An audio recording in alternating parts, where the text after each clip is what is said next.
pessoal, bem-vindos a mais uma sessão Trashback da Trasheira Violenta. Eu sou o Osvaldo, e o filme da vez é Pavor na Cidade dos Zumbis, de 1980. É o primeiro filme da trilogia dos Portões do Inferno, uma trilogia não oficial de filmes de terror sobrenatural lançados pelo Lucio Fulci, o clássico diretor italiano, no começo dos anos 80. Eu já mencionei esses filmes algumas vezes aqui no canal, mas geralmente eu só me refiro a eles como Surto Sobrenatural do Fulci, porque é isso que eles são, né? São 3 filmes: O Pavor na Cidade dos Zumbis, O Terror nas Trevas e A Casa do Cemitério, e como que eu posso colocar de uma maneira assim? Eles são filmes que não se importam muito com o roteiro. São surtos sobrenaturais porque a trama deles tem uma premissa simples, mas o que faz o filme acontecer mesmo são várias cenas bizarras, às vezes meio desconexas, pesadas com efeitos especiais grotescos. Acontece todo tipo de merda que geralmente é justificado com presença da entidade, sei lá. É uma coisa que eu geralmente reclamo em filmes de sobrenatural, mas nesses filmes eu acho que faz sentido, porque claramente são filmes que não é pra procurar a lógica da história. É só pra embarcar na viagem e se deixar levar pela bizarrice. Foi até engraçado quando eu falei pra Karina que eu ia assistir Pavor na Cidade dos Zumbis, ela perguntou: é um filme de zumbi?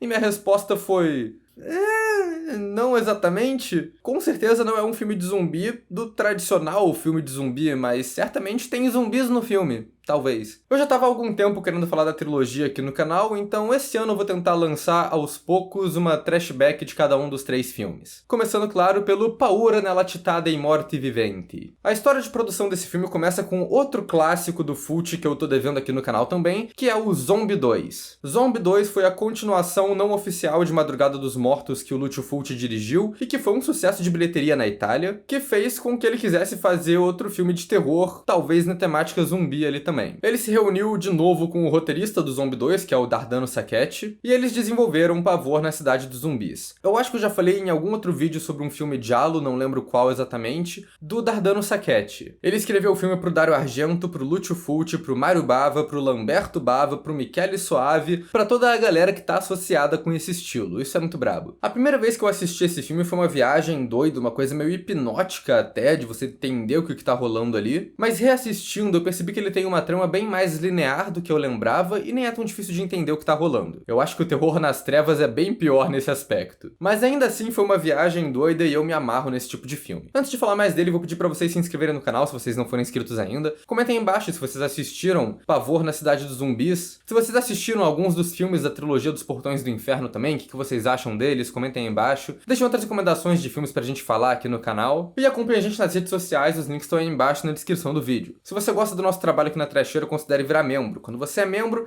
além de ganhar acesso a conteúdo exclusivo, você também pode escolher alguns filmes por votação. E você também apoia a gente virando membro da Trasheira, né? Então se você gosta do canal, vire membro aí. E também já vou deixar aqui liberado o aviso de spoilers. Vou falar de tudo que acontece no filme, né? Então vamos nessa. A trama do Pavor na Cidade dos Zumbis desenvolve 2 tramas que estão rolando ao mesmo tempo e que eventualmente se encontram, cada uma com a sua dupla de protagonistas. A primeira dessas é sobre a cidade de Dunwich. Um padre se enforcou no cemitério e, fazendo isso, ele abriu os portões do inferno. O filme faz uma coisa meio Salem's Lot do Stephen King e vai acompanhando várias pessoas aleatórias da cidade e como essas maldições estão impactando a vida delas ali. O protagonista nessa parte da trama é um psiquiatra que cola junto com uma paciente dele e eles vão percebendo que tem algo errado ali e tentam investigar o que tá rolando. A segunda trama começa em Nova York, quando uma vidente, no meio de uma sessão espírita, tem visões com o padre enforcado e supostamente morre. Um jornalista começa a investigar o caso, salva a vidente de ser enterrada viva e ela volta com uma visão, falando que eles têm que ir pra essa cidadezinha de Dunwich e impedir que os portões do inferno abram. Então a gente acaba tendo esse quarteto de protagonistas. E os personagens nem são tão caracterizados assim. A gente não sabe muito sobre a vida deles, eles não têm muito drama pessoal, eles estão ali só pra servir a bizarrice da trama sobrenatural. O jornalista é interpretado pelo Christopher George, o ator mais famoso desse filme na época, que era conhecido por uma série de TV dos anos 60. A cena que estabelece o personagem dele é ele tentando subornar um policial pra ver uma cena do crime, o que coloca ele ali como um cara meio sem morais, que faz de tudo pra ir atrás da história. E é nessas que ele acaba salvando a vidente. mas a relevância dele acaba diminuindo conforme o filme passa. A vidente tem o nome Mary Woodhouse, que eu imagino que seja uma referência a Rosemary Woodhouse, do Bebê de Rosemary, até por causa da ambientação de Nova York, e ela é o que motiva essa parte da trama, quando a vidente velha fala que eles têm que ir impedir o apocalipse depois de saber das visões da Mary. Tem uma dinâmica entre os dois ali, dela acreditar nisso tudo e do jornalista ser mais cético, que cria um contraponto legalzinho ali. Pra mim, uma das cenas mais bizarras do filme é quando ela é enterrada viva. O que rola é que todo mundo acha que ela morreu e aparentemente só meteram ela num caixão sem muita investigação ou preparo, não teve coveiro, não teve legista, não teve nada. Aí tem uma cena muito longa e muito tensa, com vários planos de dentro do caixão, bem sombrios, mostrando ela sendo enterrada ali. Eventualmente ela acorda, percebe o que aconteceu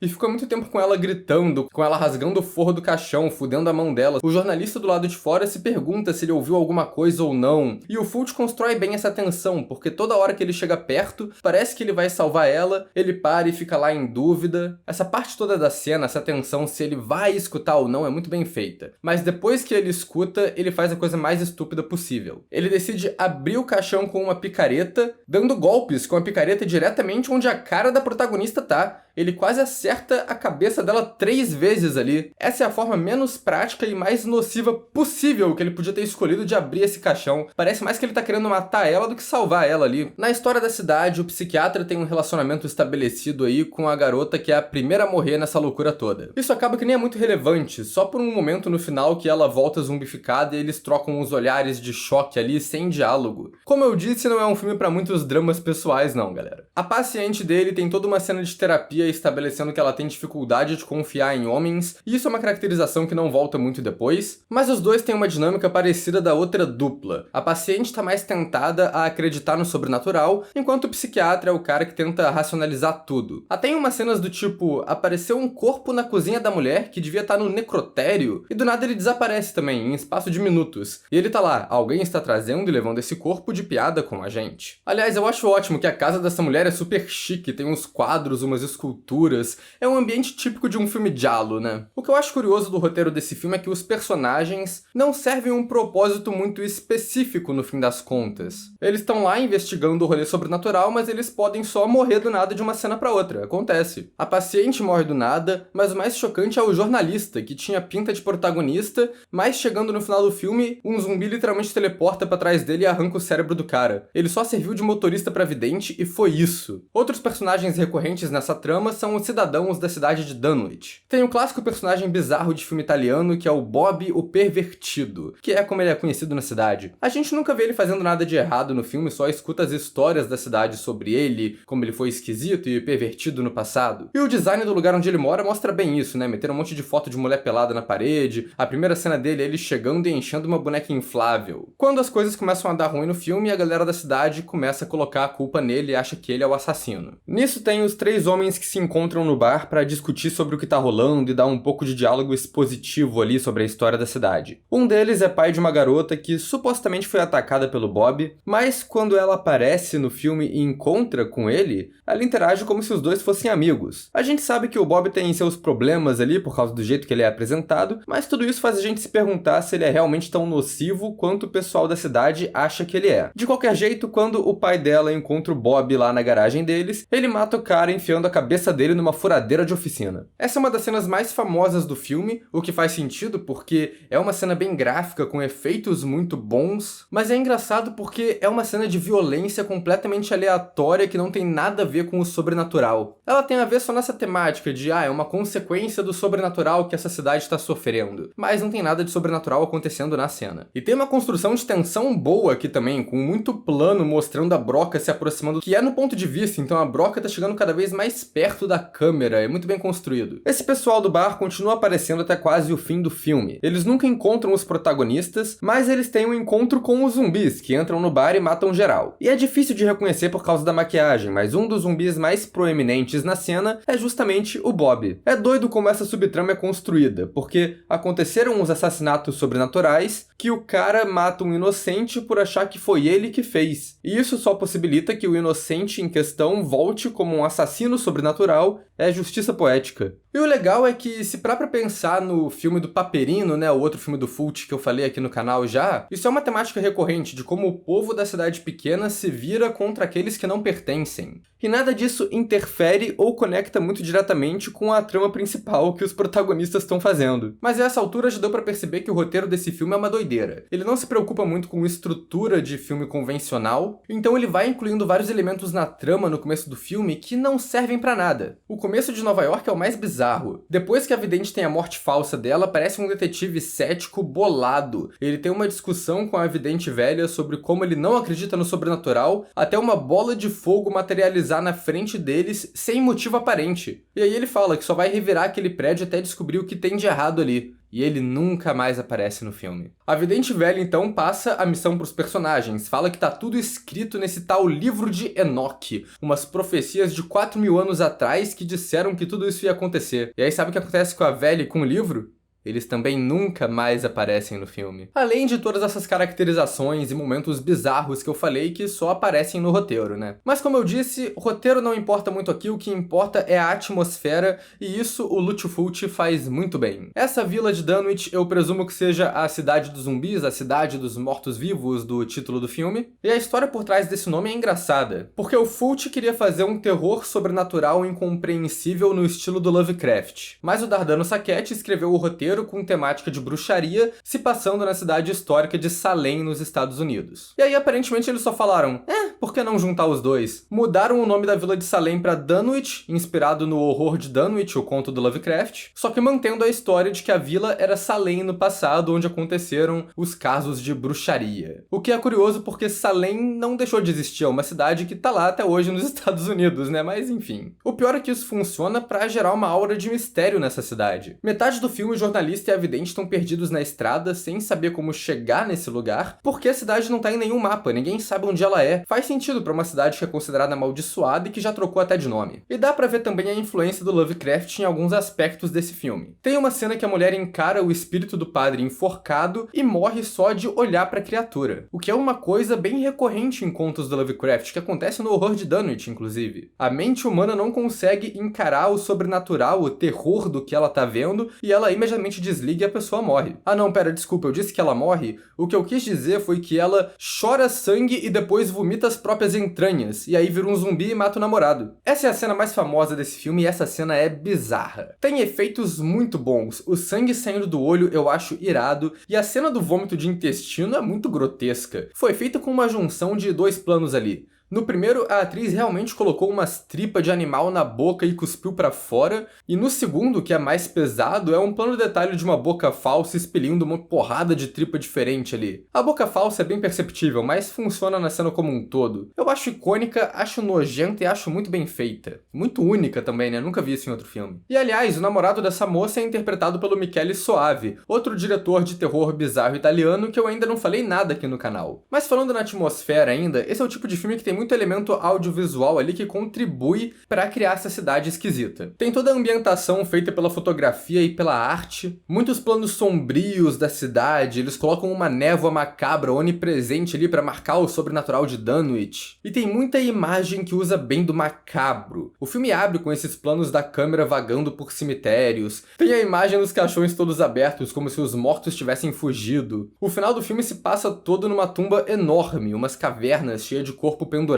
que talvez esteja relacionado com a Salem antiga da bruxaria. E eu acho que também contribui todo esse charme de filme de época. Aquela dublagem italiana esquisita de sempre, as escolhas de direção, com os pontos de vista de assombração vagando por aí, com os personagens tendo atuações exageradas, muitos planos de reação e zooms extremos na cara deles. A cena da vidente no começo tem tanto plano de detalhe nos olhos que parece o final de Massacre da Serra Elétrica, é muito bom pra criar um terror. É uma estética muito única que marca esses filmes e eu gosto muito disso. Além disso, tem a trilha sonora marcante, como é de costume nesses filmes. Quem fez a trilha aqui foi o compositor Fábio Frizzi, que trabalhou muito com o Lucio Fulci, mas eu acho que esse filme tem a trilha sonora mais marcante que ele já fez. O tema principal se chama Apoteose do Mistério, e é uma marcha distorcida bizarra que casa muito com os ataques de zumbi e cria essa sensação meio hipnótica que eu disse que acontece nesses filmes. E falando neles, vamos falar finalmente da cena sobrenatural sobrenaturais, do surto sobrenatural que acontece aqui, né? O principal do filme são os zumbis, que aparecem mais pro final, mas antes disso tem uns lances aleatórios também. A primeira vez que o vilão do filme, o Padre Espírito, aparece é uma outra cena de tensão bem dirigida, que ele encontra a namorada do psiquiatra e esfrega umas terra nojenta na cara dela até ela morrer de medo. É um suspense legal porque, de novo, é uma aflição que acontece pelo quanto a cena demora. Tem muito plano da mão dele se aproximando e do rosto dela se aproximando, e só no finalzinho que revela de quem é a mão, do padre que a gente viu se enforcar no começo do filme. A gente vê o vilão ali pela primeira vez. Isso é bem feito. E tem um efeito grotesco recorrente no filme, acontece umas 3 vezes, que são os zumbis arrancando o cérebro dos personagens na mão. São efeitos bons e feitos do mesmo jeito, né? Que tem uma cabeça falsa de costas, uma mão arranca parte de trás dela e sai um monte de cérebro falso de dentro. É simples, mas funciona. Eu acho ótimo como às vezes o sobrenatural cai no meio da trama meio que pra interromper o diálogo expositivo. Tem uma cena que do nada a janela explode, voa um monte de caco de vidro na parede e a parede começa a sangrar. Isso meio que só acontece.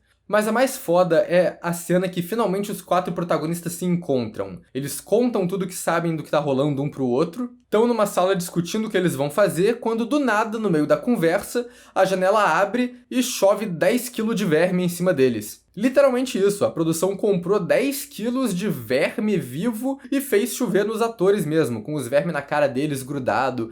É uma cena bizarra e bem nojenta também. E tem os zumbis, que na verdade não são zumbis normais, como eu disse. Eles funcionam com a própria regra, e eles têm um visual bom, que é um visual carcomido grotesco, bem no estilo do Fulci, mas eu acho que é um visual que distorce muito também a cara dos atores. Como eu disse, em alguns momentos tinha um pouco de dificuldade de distinguir quem que eles deviam ser ali do elenco que a gente já conhecia. Só que aqui eles não são os zumbis devoradores de carne humana, eles são criaturas sobrenaturais assassinas. Parecem ser uma coisa mais inteligente, mais demoníaca, e eles literalmente teletransportam. A direção aproveita isso na atmosfera bizarra do filme. Mostra os zumbis aparecendo do nada no reflexo de uma vitrine ou pela fresta de uma janela. Mais pro final, eles começam a usar jump cuts pra mostrar os zumbis aparecendo do nada, teleportando na frente ou atrás dos personagens, e é isso mesmo. Tu tem que aceitar e ir embora. Mas quem eu acho muito marcante também, que não tem igual, é o padre vilão do filme. O Padre Thomas tem um visual característico, que é um padre enforcado flutuante que tá perseguindo os personagens, e o começo do filme mostra ele perturbado andando no cemitério e se matando pra começar essa maldição toda, mas as motivações dele nunca são reveladas e ele na real nunca tem fala no filme. Mas eu imagino que ele possa ter uma ligação com as bruxas da história da cidade. Essa história é mencionada várias vezes ao longo do filme, né? E no final eles encontram essa caverna macabra bizarra que é acessada pelo mausoléu da família do padre. Começam a aparecer uns zumbis que são muito antigos lá embaixo, que eu não sei se foi pensado para esses zumbis no final serem as bruxas de Salem, mas dá pra enxergar desse jeito, eu acho, porque não fica muito claro o que eles são mesmo. Também tem outra interpretação que eu tive, outra motivação que ele pode ter ali, que tem a ver com punir os pecados da vila. Isso eu presumi porque o cara é um padre, então dá pra julgar que ele ouviu a confissão de todo mundo ali, e também porque isso combina com a temática do Fulci, principalmente do Paperino, né, que eu já falei aqui no canal, mas também porque esse filme adora dar foco pra caracterizações pequenas dos personagens que podem ser um ato ali de corrupção ou pecaminoso. A galera se pegando no carro escondida, o cara pervertido com a boneca inflável dele, o pai que mata o cara na broca, a garota que fuma e bebe escondida, que na verdade sobrevive ao filme, né? E o coveiro que rouba os mortos. São várias caracterizações pequenas ali que tem um destaque e às vezes tem um karma instantâneo ali do sobrenatural matando a pessoa. Mas mesmo sem fala, o padre é uma presença marcante. A figura dele tá sempre acompanhada de uma iluminação que vem de baixo, que deixa ele muito sombrio. É a clássica iluminação de filme de terror, como qualquer diretor de fotografia vai te dizer. E ele tem a mania de teleportar também. Eu adoro a cena que o casal liga o farol do carro e a gente já espera que ele vai iluminar o susto ali pra gente, mas não tem nada. E aí 2 segundos depois o padre só teleporta onde eles acabaram de acender a luz, dando o susto alguns segundos depois do esperado. Eu acho efetivo. Mas o melhor é o jeito que eles derrotam o padre no final. O que eles fazem? Uma reza braba? Um ritual? Um exorcismo? Não. O psiquiatra espeta o padre com uma cruz muito grande e afiada que convenientemente estava ali, e o maluco explode em chamas. Eu adoro o cinema italiano, cara. É tudo tão simples, tão fácil de resolver, tão épico. E tão estúpido também, mas funciona tanto. Mas ao mesmo tempo não dá pra pensar, nossa, esse filme foi facilmente resolvido. Isso porque tá todo mundo morto. Só 2, 3 personagens sobrevivem ao filme. Esses 3 são o psiquiatra, a vidente e o menino, que eu não mencionei no resto do vídeo, mas é porque ele não é muito relevante. E talvez eles nem sobrevivam mesmo, porque o filme tem um final meio merda, na real. Eles reencontram com o garoto, e o garoto corre pra lá, dá um abraço neles, e do nada o filme congela, entram uns efeitos bregas na tela e uns sons macabros, como se alguém tivesse virado um zumbi ali sem motivo. Só que eles não filmaram nada do que aconteceu ali, é só um sonzinho mesmo barato ali, e eu achei um jeito bem picareta de acabar o filme. Reza a lenda que eles tinham um final de verdade filmado, mas o montador estragou o filme original derramando café enquanto estava fazendo o filme. Não sei se isso é verdade, mas eu já passei por set o suficiente de filmagem pra achar isso extremamente crível. Mas enfim, é isso, esse foi o primeiro filme de surto sobrenatural do Fulci, e eu me amarro nessa trilogia mesmo ela não fazendo muito sentido. É meio que o propósito desses filmes ser meio incompreensível, mas eles são estilosos, têm efeitos práticos muito bons e uma atmosfera de terror muito boa, e isso pra mim é o suficiente. Então vou encerrar esse vídeo aqui agora, e daqui a alguns meses eu venho na sessão Trashback falar do terror nas trevas.